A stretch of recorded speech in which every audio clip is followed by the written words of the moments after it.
King of Asante Otumfo. He was here yesterday. He left to go and prepare to receive you to the Asante Kingdom. Very Ghana man, and I'm quite a bodu, Masani Mweshie beam. I'm saying, I may have to ye nyina ye hoye. Me fasa kwenye so, the machia Otumfo si to otosumi no Asante Mewura. Na masachia King Eswatini of Eswatini. Na yamana kwaba. Me kwa kwachia mi ame na osiade ye kumfia me otoso nan techma Mewura.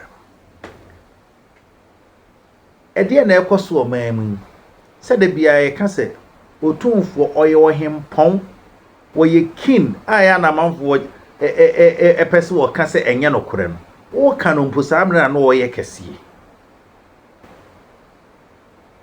e ba ne sen ana King Swati Eswatini hene etimi free ne mamu e ba se oba Asante Kingdom no ba besua sedie as the king osetutu esiye ne neoma obesua Asante Kingdom amamre na wodi aka ono nso ne de ho enti di oba ye nyina ne titiro no enti nedai ezesi ade anopa na mo de mo hwe na nso nedai mo behunu de bekoso wo manhia fikesiem o hia Asante man nyina Otumfo na kofa ba ena o man yenye somfaso enu nti mo yemfa ni die ma Otumfo na yenhwe ye ni die se no yemfa ma no obi antimi ntane mantwe bia nkeka ne wope